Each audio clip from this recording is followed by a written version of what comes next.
Students, last class में हमने देखा था moving iron attraction type and moving iron repulsion type का जो मैग्नेटिक इफेक्ट यूज़ होता है उसमें वो हमने देख लिया था। आज हम देखने वाले हैं force between a current carrying coil and a permanent magnet. So सभी ये टॉपिक नोट कर लीजिए। Force between a current carrying conductor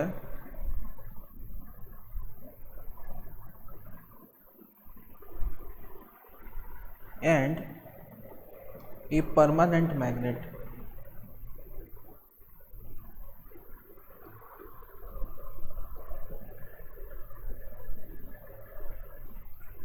तो इसमें हम लोग देखने वाले हैं। तो यहाँ पे मैं एक कॉइल पहले ले लेता हूँ। ये हमारी एक कॉइल है, ठीक है। और इस कॉइल से इस तरीके से ये लपटी हुई है। मान लेते हैं यहाँ पे कोई कोर भी है हमारे पास। ये इस तरीके से हमारे पास एक कोर है जिस पर कॉइल को लपेटा गया है। तो ये हमारी एक कॉइल है, ठीक है, जिसमें जो करंट कैरी कर रही है। तो इस कॉइल का जो वाउंड है वो इस तरीके से हम ड्रॉ कर लेते हैं। इसके ऊपर, कोर के ऊपर ये कॉइल क्या की गई है, बाउंड की गई है। और यहाँ पास में एक क्या लिया जाता है, परमानेंट मैग्नेट ले लिया जाता है। तो जब किसी करंट कैरिंग कंडक्टर को या कॉइल को किसी परमानेंट मैग्नेट के पास में लाया जाता है तो होता क्या है, वहाँ पे एक फोर्स लगता है, ठीक है। और उसी फोर्स की वजह से क्या होता है, टॉर्क मिलता है। किसको टॉर्क मिलता है, किसमें, पीएमएमसी में, ठीक है। तो पीएमएमसी जो है आपका permanent magnet moving coil instrument. तो पीएमएमसी इंस्ट्रूमेंट में जो बेसिक इफ़ेक्ट का यूज़ किया जाता है, जिस तरह के मैग्नेटिक इफ़ेक्ट का यूज़ किया जा रहा है वो है दो, जिसमें कि पहला है करंट कैरिंग कंडक्टर और दूसरा है परमानेंट मैग्नेट। तो इन दोनों के बीच में जो फोर्स लगता है उस इफ़ेक्ट का यूज़ करके पीएमएमसी में टॉर्क को जनरेट किया जाता है। तो यहाँ तक इतनी बात समझ में आ गई। मान लेते हैं कि इसका जो पोल है वो क्या है, एन पोल है परमानेंट मैग्नेट का, और ये वाला एस पोल है। और जो कॉइल में हम करंट फ्लो करवा रहे हैं उसकी वजह से इसमें क्या बनेगा, एन और एस बनेगा, ठीक है। ये बात समझ में आई। तो अगर आप इस तरीके से इसमें फ्लो कर रहे हैं करंट तो यहाँ पर एस बनेगा। लेकिन अगर आपने क्या किया, इसके डायरेक्शन को चेंज कर दिया, मान लेते हैं करंट का डायरेक्शन हम चेंज कर देते हैं, तो कैसा रखते हैं हम लोग, मान लो इधर से इनकमिंग होता है और इधर से आउटगोइंग होता है। तो जब करंट इसमें आएगा तो किस तरीके से आएगा, ऐसे आएगा। तो जो लाइंस है, मैग्नेटिक फोर्स लाइंस, वो किधर की तरफ जाएंगी, थंब के डायरेक्शन में, राइट हैंड थंब रूल से। तो यहाँ पे आपको मिलेगा इस डायरेक्शन में। तो जिस डायरेक्शन से मैग्नेटिक फोर्स लाइंस बाहर की तरफ निकलती हैं वो वाला पोल कौन सा होता है, एन पोल होता है, और अदर साइड वाला एस पोल होता है। तो इस तरीके से जो कॉइल है उसमें भी हम मैग्नेटिक पोल्स आइडेंटिफाई कर लेते हैं। आफ्टर दैट जो परमानेंट मैग्नेट है उसमें भी हम ये एक्सेप्ट कर लेते हैं। और किसी का है क्या, सुचित Thakur, wait,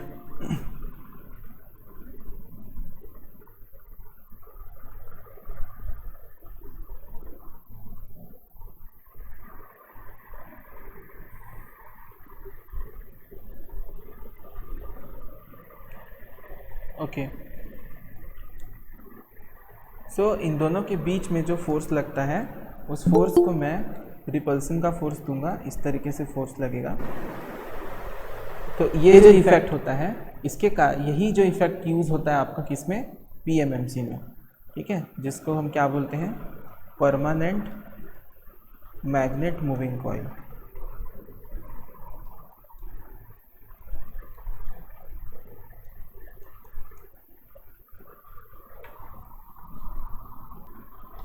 So students, let's move to the another magnetic effect which will be very useful for dynamometer type instrument. Okay, so now we will discuss about the force between, you also note down, force between two current carrying coils, two current carrying coils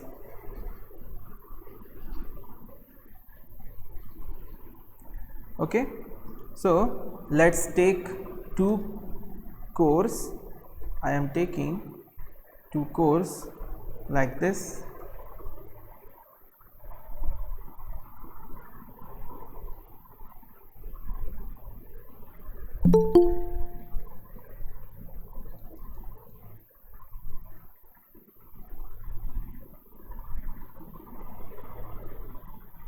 Like this I have taken, and let's wound some wires okay, like this. सो हमने यहाँ पे दो current carrying coil ली हुई है जो इस तरीके से कनेक्टेड है ओके। अगेन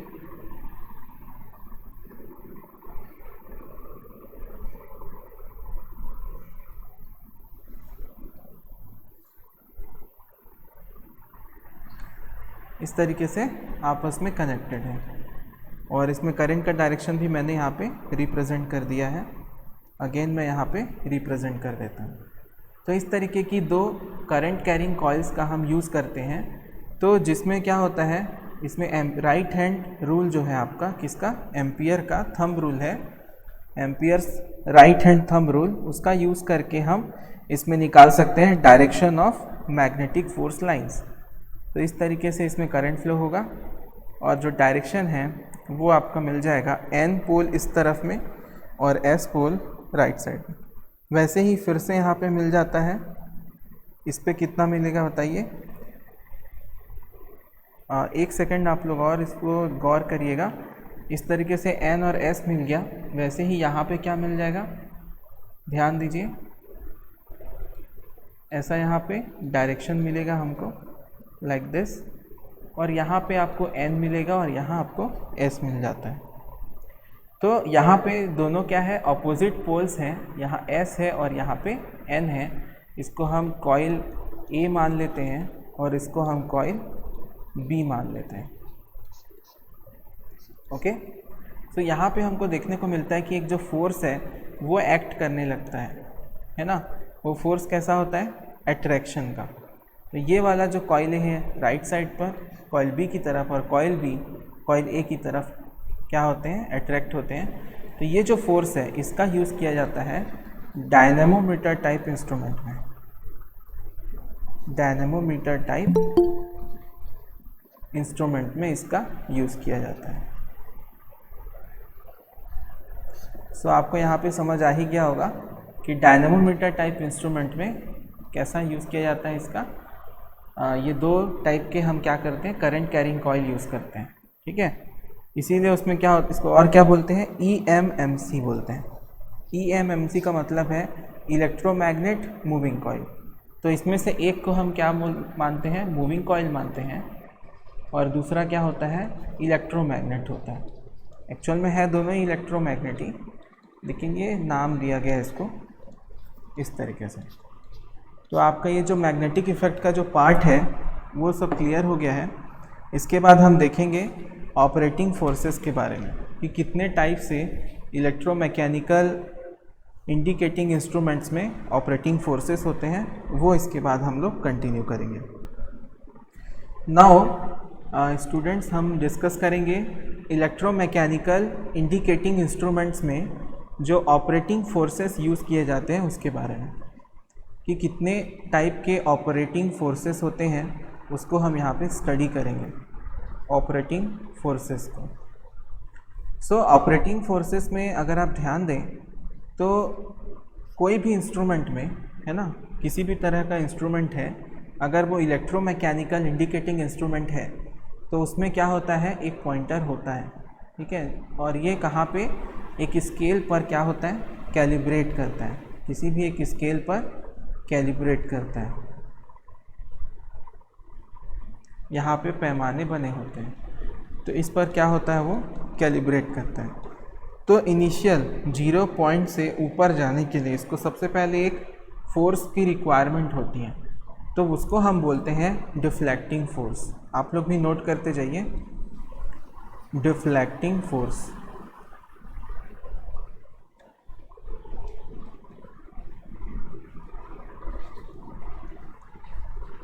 डिफ्लेक्टिंग फोर्स मतलब इस पॉइंटर को 0 पॉइंट से डिफ्लेक्ट होने के लिए एक फोर्स की रिक्वायरमेंट होती है, जो कि एक्चुएटिंग क्वांटिटी या जिस क्वांटिटी को हम मेज़र कर रहे हैं उसके द्वारा उसको मिलती है। तो वो जो फोर्स इसको मिलता है, that force is called as deflecting force. मतलब डिफ्लेक्शन, पॉइंटर के डिफ्लेक्शन के लिए जो फोर्स रिक्वायर होता है उसे हम डिफ्लेक्टिंग फोर्स बोलते हैं। और उसके बाद क्या होता है, ये जो पॉइंटर है ये मूव होना शुरू हो जाता है, लेकिन इसके साथ ही साथ एक स्प्रिंग यहाँ पर लगी होती है, और इस स्प्रिंग के कारण क्या होता है, कंट्रोलिंग टॉर्क इसको मिलता है पॉइंटर को। तो ये जो स्प्रिंग है, ठीक है, ये क्या प्रोवाइड करती है, कंट्रोलिंग टॉर्क। मतलब कि 0 से स्टार्ट हो गया डिफ्लेक्ट होना पॉइंटर ने क्या किया, 0 से डिफ्लेक्ट होना शुरू कर दिया, लेकिन ये किस पॉइंट पर रुकेगा, ठीक है। तो इस पॉइंट पर रुकेगा, उसके लिए क्या होता है कि एक कंट्रोलिंग टॉर्क होता है या कंट्रोलिंग फोर्स होता है, वो वर्क करता है अगेंस्ट द कंट्रोलिंग टॉर्क, या sorry against the deflecting torque या डिफ्लेक्टिंग फोर्स। सो एक और फोर्स होता है आपका कंट्रोलिंग फोर्स। हम बहुत अच्छे से अभी देखेंगे इसको, कंट्रोलिंग फोर्स। आफ्टर दैट क्या होता है कि जिस पॉइंट पर इसको रुकना होता है, ये वहाँ पे क्या करता है, ऑसिलेट करता है, आजू बाजू उसी वैल्यू के आसपास क्या करता है, हिलता है, वाइब्रेट करता है या ऑसिलेट करता है। तो वहाँ पे उस ऑसिलेशंस को एलिमिनेट करने के लिए, उस ऑसिलेशंस को हटाने के लिए क्या, कौन सा फोर्स यूज़ होता है, डैम्पिंग फोर्स यूज़ होता है। फिर से ध्यान दीजिए, क्या यूज़ होता है, डैम्पिंग फोर्स यूज़ किया जाता है। सो यहाँ पे 3 तरह की इम्पॉर्टेंट फोर्सेस है, ठीक है, जो किसी भी इंडिकेटिंग इंस्ट्रूमेंट के सेटिस्फैक्ट्री ऑपरेशन के लिए ज़रूरी होती हैं। तो उनमें सबसे पहला है deflecting force, controlling force, damping force, ठीक है। तो चलिए एक एक को थोड़ा हम डिटेल में देखते हैं। तो सबसे पहला मैं ले लेता हूँ डिफ्लेक्टिंग फोर्स को, आप लोग भी नोट करते जाइए, डिफ्लेक्टिंग फोर्स। तो अगर आपके एग्ज़ाम में ये आता है, बता देता हूँ, 5 to 10 मार्क्स का ये क्वेश्चन आता है। इसके साथ और भी दूसरी चीज़ें पूछी जाती है। तो इसमें या तो फोर्स बोलेगा या फिर यहाँ पे टॉर्क लिखा होता है, या तो फोर्स या तो टॉर्क से इसको पूछा जा सकता है। 5 to 10 मार्क्स का क्वेश्चन बनता है, ठीक है। तो डिफ्लेक्टिंग फोर्स क्या होता है, डिफ्लेक्टिंग फोर्स को ही हम क्या बोलते हैं, ऑपरेटिंग फोर्स बोलते हैं, जो कि हमको रिक्वायर होता है पॉइंटर को इसके 0 पोजीशन से मूव करने के लिए, ठीक है। So deflecting force is a operating force, आप लोग नोट कर लीजिए, operating force which is required for moving the pointer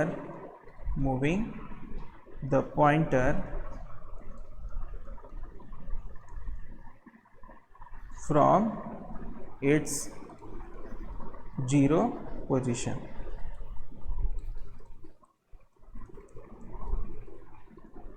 जैसा कि यहाँ पे आप देख रहे हैं, ये क्या है, एक पॉइंटर है, और ये क्या है, 0 पोजीशन। अब आपको ज़्यादा क्लियर हो रहा होगा कि क्या है आपका ऑपरेटिंग या डिफ्लेक्टिंग फोर्स।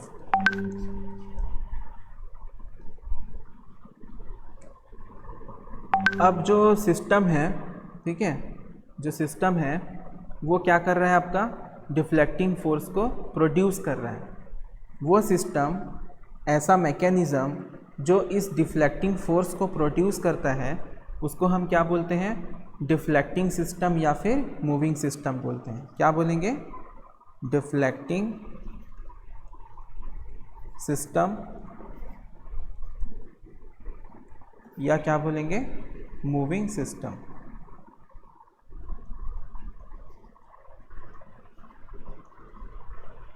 ये ज़्यादा इम्पोर्टेंट बात है, ठीक है, कि जो सिस्टम है पॉइंटर को घुमाने के लिए या उसको डिफ्लेक्ट करने के लिए डिफ्लेक्टिंग फोर्स प्रोवाइड कर रहा है या प्रोड्यूस कर रहा है, that is called as deflecting system या मूविंग सिस्टम। द डिवाइस और you can say the system और mechanism which produces deflecting force is called as deflecting system और you can say moving system. Okay, so after that this force, which force, deflecting force, can be produced by utilizing any of the effects mentioned in our previous sections। जैसे कि हमने magnetic effect use किया था, ठीक है, तो magnetic effect में भी बहुत टाइप के इफेक्ट हमने पढ़े थे, तो उनमें से कोई भी एक इफेक्ट का यूज़ करके ये डिफ्लेक्टिंग सिस्टम या मूविंग सिस्टम क्या प्रोड्यूस करते हैं, डिफ्लेक्टिंग फोर्स को प्रोड्यूस करते हैं। इसका ये मतलब होता है कि कोई भी डिफ्लेक्टिंग सिस्टम है ना, किसी भी इंस्ट्रूमेंट में अगर कोई डिफ्लेक्टिंग सिस्टम यूज़ किया जा रहा है तो वो एक्चुअल में करता क्या है, वो कन्वर्ट करता है इलेक्ट्रिक करंट या पोटेंशियल को मैकेनिकल फोर्स में। तो चलिए एक और हम पेज ले लेते हैं थोड़ा डिटेलिंग देने के लिए। The deflecting system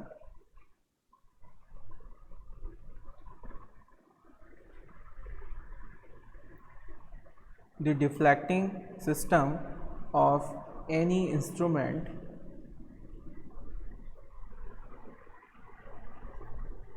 converts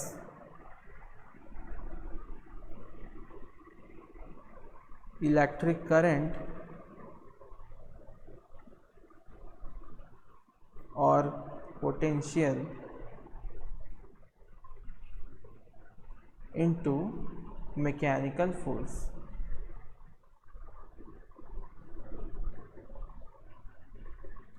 okay, so यहाँ तक स्टूडेंट आई होप कि आपको समझ में आ गया होगा, ठीक है। और यही जो मैकेनिकल फोर्स होता है इसी को हम क्या बोलते हैं, डिफ्लेक्टिंग फोर्स, डिफ्लेक्टिंग फोर्स या you can say deflection force. So इस तरीके से हमको ने डिफाइन कर लिया कि डिफ्लेक्टिंग सिस्टम क्या होता है और डिफ्लेक्टिंग फोर्स क्या होता है, ठीक है। और ये क्या करता है, इलेक्ट्रिक करंट या पोटेंशियल को मैकेनिकल फोर्स में कन्वर्ट कर देता है, ठीक है। इसीलिए इसको हम लोग क्या बोल सकते हैं, पॉइंटर का प्राइम मूवर बोल सकते हैं, ठीक है। पॉइंटर जो हम यूज़ करते हैं इंस्ट्रूमेंट में उसका प्राइम मूवर भी कहा जाता है। अब सेकंड इसमें जो अपना फोर्स है that is controlling force, controlling force.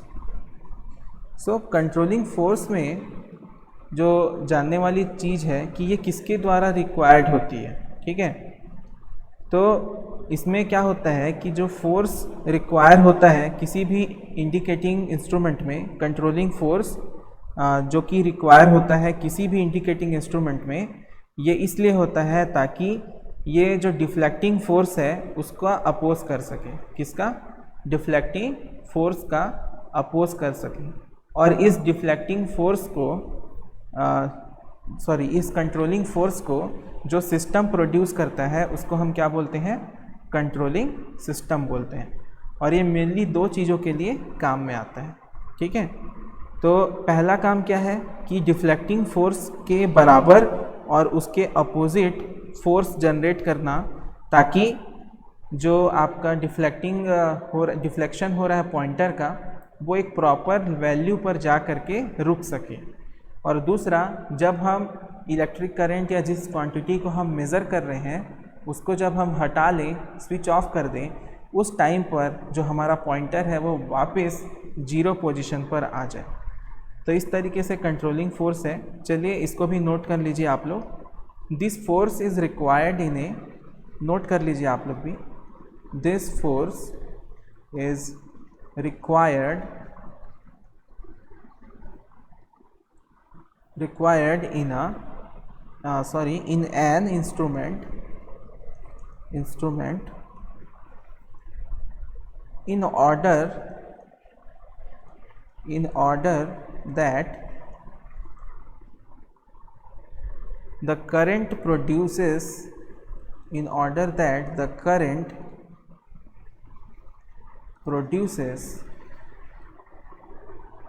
deflection of the pointer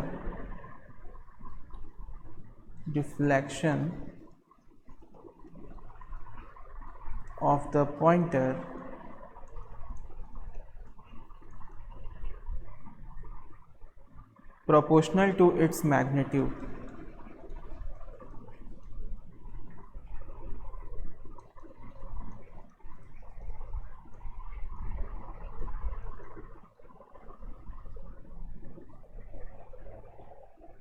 And the system producing it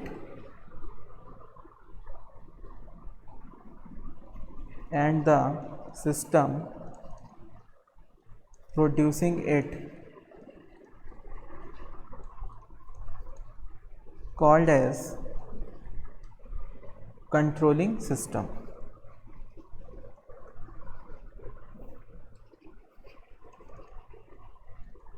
और ये जो कंट्रोलिंग सिस्टम होता है ये दो तरीके का ऑपरेशन या फंक्शन परफॉर्म करता है.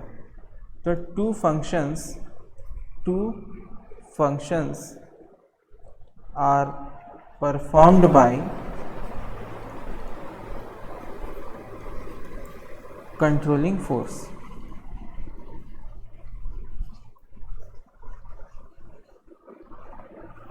सो इसमें पहला जो फंक्शन है आपका वो क्या है?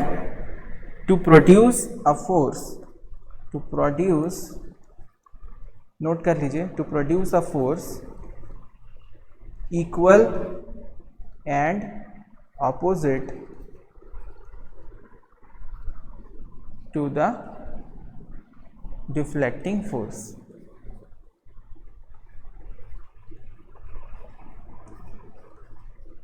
डिफ्लेक्टिंग फोर्स के इक्वल और ऑपोजिट फोर्स जनरेट करने के लिए, प्रोड्यूस करने के लिए इसका यूज़ किया जाता है. और कंट्रोलिंग फोर्स इसीलिए होता है ताकि वो क्या कर सके, डिफ्लेक्टिंग फोर्स को अपोज कर सके और पॉइंटर हमारा किसी वैल्यू पर जा कर के स्टॉप हो. तो आगे हम लिख सकते हैं force at the final steady state position. Okay. और सेकंड जो हम फंक्शन यूज़ कर रहे हैं, to bring the moving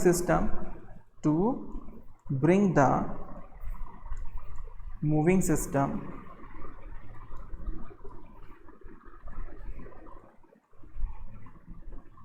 back to its zero position.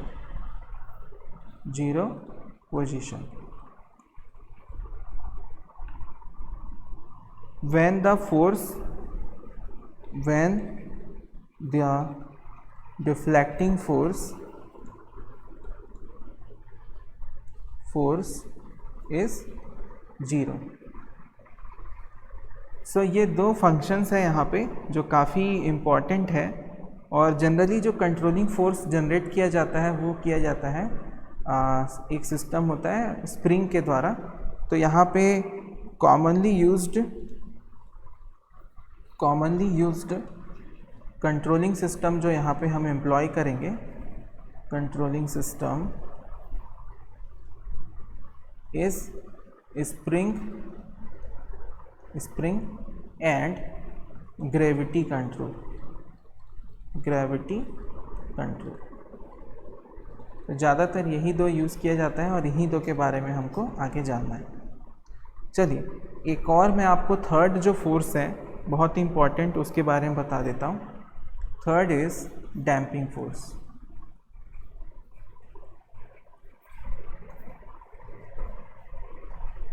तो डैम्पिंग फोर्स है ना, ऑसिलेशंस को डैम्प करना, एलिमिनेट करना, तो मान लीजिए मैं यहाँ पे कोई एक ड्रॉ कर लेता हूँ पॉइंटर इस तरीके से। तो ये एक पॉइंटर हमने यहाँ पे ड्रॉ कर लिया, ठीक है। अब यहाँ पर इस तरीके से इसका मोशन शो करने के लिए मैंने एक डॉटेड लाइन बना ली और एक पोजीशन ले लिया A. This is my position A, sorry, okay, you can have this A here. And again मैं एक और यहाँ पे ले लेता हूँ पोजीशन जहाँ तक ये स्विंग कर सकता है, ठीक है। तो मैंने एज्यूम कर लिया कि ये यहाँ तक स्विंग कर सकता है और यहाँ पे मैं इसका नाम दे देता हूँ बी, ठीक है। इसका नाम हम यहाँ पे दे देते हैं बी। सो ए से बी और इसका जो पोजीशन है ओ दे देते हैं, ठीक है, कैपिटल ओ। तो अब इसमें आप ध्यान देना, when a deflecting force is applied to the moving system, जब कभी भी इस पॉइंटर, इसको क्या मान लो आप, क्या है, पॉइंटर है, जब कभी भी किसी मूविंग सिस्टम के द्वारा इस पॉइंटर को क्या मिलता है, डिफ्लेक्टिंग फोर्स मिलता है, तब ये क्या होता है, डिफ्लेक्ट हो जाता है और ये किसी एक वैल्यू पर जा कर के कांस्टेंट या स्टेडी स्टेट पोजीशन पर आ जाए और रेस्ट में आ जाए, ठीक है, जिसके लिए हम बैलेंसिंग फोर्स देते हैं, जिसको बोलते हैं कंट्रोलिंग फोर्स। तो ये जो पॉइंटर है अपने जीरो पोजीशन से किसी फाइनल पोजीशन तक पहुंचने के लिए दो फोर्स का यूज़ करता है। पहला डिफ्लेक्टिंग फोर्स, डिफ्लेक्ट होने के लिए, और दूसरा अपने आप को किसी वैल्यू पर रोकने के लिए कंट्रोलिंग फोर्स। तो जब आपका कंट्रोलिंग फोर्स, यू कैन से FC, okay, I am using FC here to represent controlling force. So when controlling force is equal to deflecting force, or you can say when controlling torque is equal to deflecting torque, उस point पर क्या होगा, उस point पर क्या होगा, rest पर होगा, एट रेस्ट, ठीक है। एट रेस्ट मतलब जब पॉइंटर क्या है आपका, रेस्ट है, मतलब रुका हुआ है, स्टेडी पोजीशन पर है, ठीक है। तो उस पर क्या होना चाहिए, दोनों बराबर होना चाहिए। लेकिन होता क्या है, इनर्सिया के कारण, जड़त्व के कारण क्या होता है, जैसे जीरो से मूव करता हुआ यहाँ पे आता है, मान लो बी क्या है आपका, जीरो पोजीशन है, तो जीरो पोजीशन से ओ पोजीशन तक क्या आता है, मूव होते हुए आता है। तो इसमें क्या होता है, कुछ काइनेटिक एनर्जी होती है, जिसकी वजह से ये फाइनल जो पोजीशन है जहाँ पे इसको रुकना था उससे थोड़ा सा आगे चला जाता है। अब थोड़ा आगे चला जाता है तो उस कंडीशन में, इस कंडीशन को हम ए डैश बोलते हैं, जब वो आगे चला जाता है।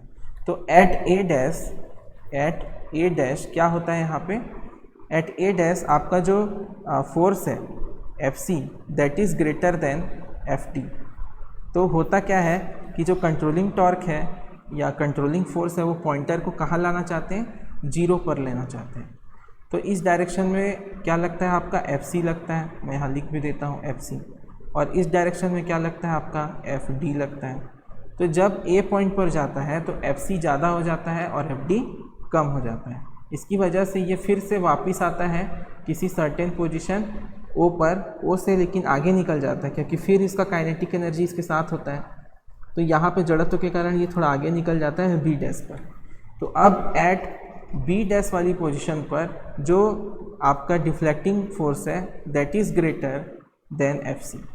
अब इसकी वजह से क्या होता है, फिर से ये जो पॉइंटर है B डैश से कहाँ चला जाता है, A डैश पर चला जाता है, और इस तरह से नंबर ऑफ टाइम्स ये सब होता रहता है। और फाइनली बहुत देर बाद ये कहाँ पर रुकता है, जीरो वैल्यू पर रुक जाता है। तो जब ये रुक जाता है उस समय पर क्या होता है, कोई भी यहाँ पे ऑसिलेशंस नहीं होता, ठीक है। लेकिन जब ये नहीं रुका होता, उसके पहले ये यहाँ पर क्या करता है, ऑसिलेट करता है। यहाँ से ए डैश टू बी डैश यहाँ पे क्या होता है, वो ऑसिलेट होता है या वाइब्रेट होता है। तो इसी ऑसिलेशंस को हटाने के लिए एक नया फोर्स हम यूज़ करते हैं, उसको हम बोलते हैं एफ डैम्प, मतलब डैम्पिंग फोर्स का यूज़ किया जाता है, ताकि ये ऑसिलेशंस ना हो और डायरेक्टली जो पॉइंटर है वो अपनी स्टेडी स्टेट पोजीशन या फिर फाइनल पोजीशन पर जा कर के रेस्ट में आ जाए, रुक जाए। तो इसके लिए हम एक नया फोर्स यूज़ करते हैं, उससे हम क्या बोल रहे हैं, डैम्पिंग फोर्स। तो ये तो समझने की बात हो गई, ठीक है। अब जो डैम्पिंग फोर्स को, ऐसा सिस्टम या ऐसा मैकेनिज्म जो डैम्पिंग फोर्स को प्रोड्यूस करता है, उसे हम क्या बोलेंगे? डैम्पिंग सिस्टम बोलेंगे। तो डैम्पिंग सिस्टम का भी कंसेप्ट आपको क्लियर हो गया।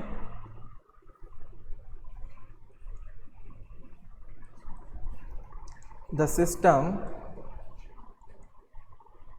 which produces damping force is called as damping system.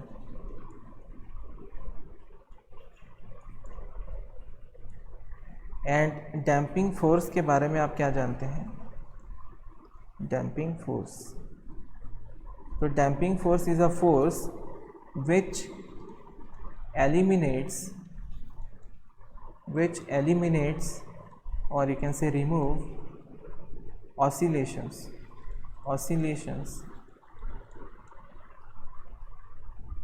in pointer।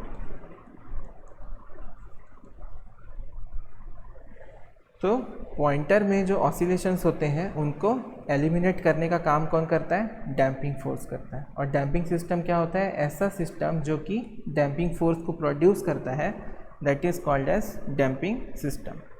तो यहाँ पे आप लोगों को सभी को कंसेप्ट मैंने दिया है डैम्पिंग फोर्स का, उसके साथ ही मैंने क्या बताया आपको? कंट्रोलिंग फोर्स के बारे में बताया, और उसके पहले मैंने आपको बताया ऑपरेटिंग फोर्सेस के डिफ्लेक्टिंग फोर्स को, जो कि सबसे इम्पॉर्टेंट फोर्स होता है। तो ये तीन तरह के जो फोर्स हैं ये यूज़ किए जाते हैं इंडिकेटिंग इंस्ट्रूमेंट्स में। कैसे इंस्ट्रूमेंट? Electromechanical indicating instrument. तो आपको ये भी जानना चाहिए ये क्या है? इलेक्ट्रोमैकेनिकल। सर एक क्वेश्चन है। Indicating instrument. सर तो चलिए देख लेते हैं। सो स्टूडेंट्स, नेक्स्ट क्लास में हम देखेंगे कंस्ट्रक्शनल डिटेल्स के बारे में। कंस्ट्रक्शनल डिटेल्स के बारे में देखेंगे। तो कंस्ट्रक्शनल डिटेल्स में क्या क्या आ जाते हैं? तो सबसे पहला तो आपका आता है मूविंग सिस्टम। क्या आएगा? मूविंग सिस्टम या डिफ्लेक्टिंग सिस्टम। मूविंग या डिफ्लेक्टिंग सिस्टम। इसके बाद हम देखेंगे सपोर्टिंग द मूविंग एलिमेंट। ठीक है, सपोर्ट्स फॉर मूविंग एलिमेंट।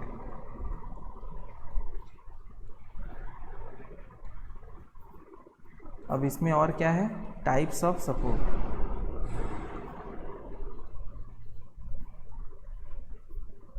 अब टाइप्स ऑफ सपोर्ट में क्या क्या आ जाते हैं आपके? सस्पेंशन टाइप,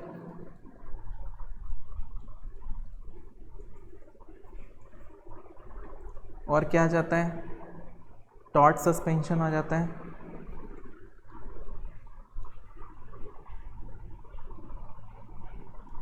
और क्या आता है? पिवोट आ जाता है, pivot and jewel bearings.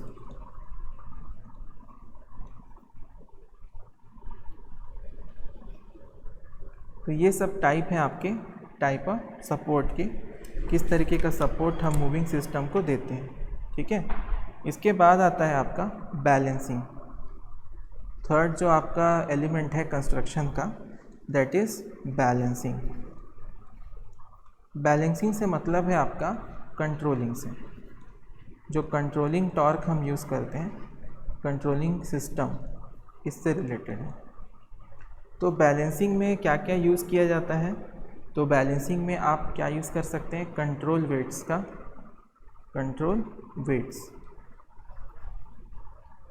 Control weights का यूज़ किया जाता है। ठीक है, और क्या किया जा सकता है? ये बैलेंसिंग का हो गया। अब मैं कंट्रोलिंग के अंदर बता रहा हूँ। दो चीज़ें यूज़ करते हैं हम लोग। यहाँ पे यूज़ करते हैं gravity control and spring control, जिसमें स्प्रिंग यूज़ होता है, स्प्रिंग कंट्रोल। और एक टर्मिनोलॉजी होती है इसके अंदर, टॉर्क बाई वेट रेशियो। तो ये सब डिटेल्स हम देखेंगे। किसी भी इंस्ट्रूमेंट को, चाहे वो PMMC हो, MI हो या हो इलेक्ट्रोडायनामोमीटर, किसी भी कंस्ट्रक्शन में ये सारी चीज़ें बहुत इम्पॉर्टेंट होती हैं उसके कंस्ट्रक्शन में। और किसी चीज़ का बनावट अगर आप समझ गए कि वो कैसा बना हुआ है, तो आप आसानी से उसके वर्किंग को समझ सकते हैं, उसको आप एज इट इज़ आप बता सकते हैं, एक्सप्लेन कर सकते हैं। ठीक है। इसके बाद नेक्स्ट हम देखने वाले हैं डैम्पिंग सिस्टम के बारे में। तो डैम्पिंग जो सिस्टम बनाया जाता है वो कैसे बनाया जाता है, कितने टाइप की डैम्पिंग होती है, वो हम यहाँ पे देखेंगे। तो कितने टाइप की डैम्पिंग होती है, सबसे पहला जो टाइप है that is air friction damping. Air friction damping मतलब हवा के थ्रू, मतलब एयर के साथ जो फ्रिक्शन होगा पॉइंटर का, उसके कारण जो डैम्पिंग होगी वो क्या है, एयर फ्रिक्शन डैम्पिंग। तो इसमें जनरली एक एयर चैम्बर यूज़ किया जाता है। After that fluid friction damping, fluid friction damping. इसके बाद जो थर्ड यूज़ करते हैं, एडी करंट डैम्पिंग को यूज़ करते हैं, एडी करंट डैम्पिंग। एंड एक और लास्ट जो है वो है इलेक्ट्रोमैग्नेटिक डैम्पिंग।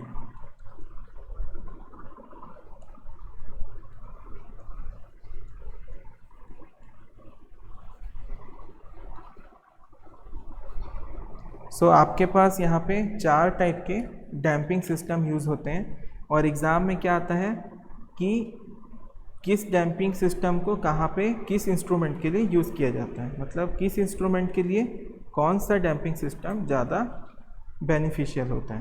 तो ये सब इसमें यूज़ किया जाता है। उसके बाद जो और लास्ट में जो हमारे पास एक और कंस्ट्रक्शनल डिटेल्स पूछा जाता है that is pointer and scale. Pointer and scale भी बहुत ज़्यादा इम्पॉर्टेंट पार्ट है किसी भी इंस्ट्रूमेंट के कंस्ट्रक्शन के लिए। तो पॉइंटर एंड स्केल, तो किस तरह का पॉइंटर अच्छा होता है, किस तरह का ख़राब होता है। स्केल 2 टाइप के होते हैं, linear scale and non linear scale. तो किस इंस्ट्रूमेंट में लीनियर स्केल यूज़ होगा और किस में नॉन लीनियर स्केल यूज़ होगा। So that is very important, like this.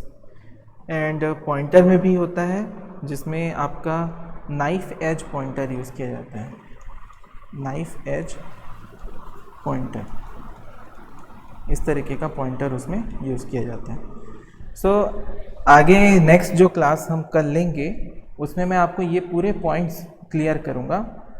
तो आई होप कि आज का क्लास आपको अच्छा लगा होगा और आज के जितने भी टॉपिक मैंने आपको बताए हैं स्टार्टिंग से वो आपको क्लियर हो गए होंगे।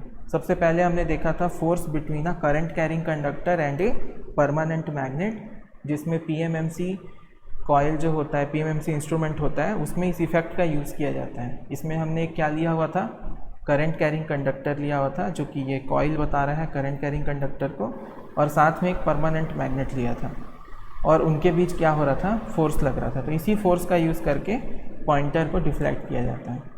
सेकेंड में एक और मैग्नेटिक इफेक्ट है जहाँ पे हमने 2 करंट कैरिंग कंडक्टर ले लिए हैं या कॉइल्स ले लिए हैं और उनके बीच में जो फोर्स लगता है उसका यूज़ किया जाता है पॉइंटर के डिफ्लेक्शन के लिए। तो इसमें किस तरह के इंस्ट्रूमेंट में इसका उपयोग किया जाता है, डायनेमोमीटर टाइप इंस्ट्रूमेंट में इसका यूज़ किया जाता है। आफ्टर दैट में हमने ऑपरेटिंग फोर्सेस के बारे में देखा जो कि 5 to 10 मार्क्स का एग्ज़ाम में पूछा जाता है। इसमें 3 टाइप के ऑपरेटिंग फोर्सेस को देखें हम लोग, डिफ्लेक्टिंग फोर्स, कंट्रोलिंग फोर्स और डैम्पिंग फोर्स। तो इसको टॉर्क के हिसाब से भी पूछा जा सकता है, deflecting torque, controlling torque, damping torque. तो डिफ्लेक्टिंग फोर्स वो होता है जो किसी भी पॉइंटर को ऐसा फोर्स दे जिसकी वजह से वो अपने 0 पोजीशन से क्या हो, डिफ्लेक्ट हो जाए, मूव करने लगे। और ऐसा जो फोर्स प्रोड्यूस करते हैं उन सिस्टम को क्या बोलते हैं, डिफ्लेक्टिंग सिस्टम या फिर मूविंग सिस्टम कहा जाता है। उसके बाद कंट्रोलिंग फोर्स देखा। ये फोर्स इसलिए रिक्वायर होता है ताकि ये जो डिफ्लेक्शन है पॉइंटर का, उसके प्रोपोर्शनल मैग्नीट्यूड का फोर्स लगा करके उसको रोक सके। मतलब जो पॉइंटर हमारा डिफ्लेक्ट तो हो गया, लेकिन वो किस पॉइंट पर रुकेगा ये कैसे डिफाइन होता है? It is defined by the controlling force. जब कंट्रोलिंग फोर्स और आपका कौन सा डैम्पिंग फोर्स दोनों आपस में क्या होते हैं, बराबर हो जाते हैं, उस टाइम पर क्या लगता है हमारा वहाँ पे पॉइंटर फाइनल स्टेट पर पहुँच जाता है। उसके बाद हमने क्या देखा था? डैम्पिंग फोर्स के बारे में देखा था। ये आपका डैम्पिंग फोर्स है। इसमें हमने ये देखा कि जब दोनों बराबर हो जाते हैं तो भी वहाँ पे ऑसिलेशंस होता रहता है पॉइंटर का। तो पॉइंटर की उस ऑसिलेशंस को हटाने के लिए, एलिमिनेट करने के लिए एक फोर्स लगता है जिसको हम बोलते हैं डैम्पिंग फोर्स। और जिस सिस्टम के द्वारा ये फोर्स दिया जाता है उसे हम क्या कहते हैं? डैम्पिंग सिस्टम कहते हैं। तो आई होप कि ये जितने टॉपिक हमने यहाँ तक कवर किए वो आप सभी को समझ में आ गए होंगे। और इसके बाद आप लोग क्या करिए कि कंस्ट्रक्शन डिटेल्स जो हम कल करने वाले हैं थोड़ा सा आप स्टडी करके रखिए। मूविंग सिस्टम, डिफ्लेक्टिंग सिस्टम के बारे में देखेंगे। उसके बाद जितने टाइप के सपोर्ट होते हैं, suspension time torque suspension, pivot and jewel bearings, balancing के बारे में देखेंगे, कंट्रोल वेट्स को कैसे यूज़ किया जाता है। आफ्टर दैट कंट्रोलिंग सिस्टम देखेंगे, gravity control, spring control, torque by weight ratio बहुत इंपॉर्टेंट है। वो क्यों ज़रूरी होता है पॉइंटर के लिए? टॉर्क बाई वेट रेशियो बहुत ज़्यादा होना चाहिए किसी भी पॉइंटर के लिए, तभी उसकी सेंसिटिविटी बहुत ज़्यादा होती है। After that damping system 4 type के, air friction damping, fluid friction, eddy current damping और इलेक्ट्रोमैग्नेटिक डैम्पिंग को देखेंगे। लास्टली हम लोग देखेंगे पॉइंटर और स्केल के बारे में, जिसमें नाइफ एज पॉइंटर का बेनिफिट बताऊंगा और linear and non linear scale को समझेंगे। साथ में हमने एक वीडियो डिमॉन्स्ट्रेशन भी देखा जो डैम्पिंग सिस्टम को एक्सप्लेन करता था और डैम्पिंग क्यों लगाई जाती है उसको उसने बताया बाय ऑसिलेशंस। ठीक है, सो आई होप आपने एंजॉय किया होगा ये लेक्चर। देख लेते हैं आपके कमेंट्स में किसी के कोई क्वेश्चन है तो। अगर सभी को ये लेक्चर अच्छे से समझ आ गया तो आप सभी वाई कमेंट करिए। अगर कोई क्वेश्चन है तो आप क्वेश्चन भी कमेंट कर सकते हैं। Thank you all.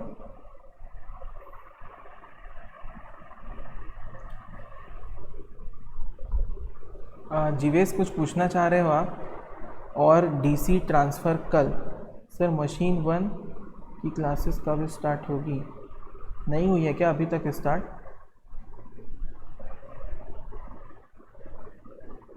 Okay sir 2 दिन हुआ। कौन ले रहे हैं सब्जेक्ट? सर सर्किट की क्लास कब से स्टार्ट होगी? एक्चुअली सर्किट की क्लास आपका प्रिंसिपल सर लेने वाले हैं, लेकिन अब उनसे मैं नहीं पूछ सकता ना। ठीक है, आई होप आपने एंजॉय किया होगा। आप लोग क्या करिए, शाम को मेरी जो क्लासेस होती हैं उसमें आप एनरोल कर लीजिए, ठीक है, और वो भी फ्री ऑफ कॉस्ट है। तो वहाँ पे आप क्या करिए, इलेक्ट्रिकल लाइव क्लास करके है, उस ग्रुप को ज्वाइन कर लीजिए। तो उसमें मैं सर्किट शुरू कर रहा हूँ। आज डीसी सर्किट में स्टार्ट करूँगा, ठीक है। तो डीसी सर्किट में काफ़ी सारे टॉपिक हैं, जैसे डीसी सीरीज सर्किट है ना, करंट कैसे निकालते हैं किसी सर्किट में, उसमें रजिस्टर्स होते हैं तो उनका पैरेलल कॉम्बिनेशन, सीरीज़ कॉम्बिनेशन, फिर current division rule, voltage division. तो मैक्सिमम जो टॉपिक आपके हैं वो सर्किट के ही हैं। तो आप अगर चाहें तो वो इवनिंग की क्लास दिवांशु आप ज्वाइन कर सकते हैं, उसमें मैं कंटिन्यू कर ही रहा हूँ सर्किट को, है ना। अगर आप वो सिर्फ अटेंड करते हैं तो ही आप बहुत कुछ सीख जाएंगे, और आपके सिलेबस से भी मैचिंग में वहाँ पे दिखा दूँगा कि कौन सा सिलेबस यहाँ पे मैच कर रहा है, ठीक है। सो आई होप कि दिव्यांशु आपका डाउट क्लियर हो गया होगा। सो ठीक है, आज की क्लास यहीं बंद करते हैं क्योंकि मुझे अब 5th सेम की भी क्लास लेनी है 4 बजे से। सो आई होप कि आपके कोई डाउट नहीं है। Thank you all of you. Please give feedback in our WhatsApp group also, and I will share the recorded video link and the PDF link for your reference. Please submit your assignments in time. Thank you all of you. Now you can left the meeting.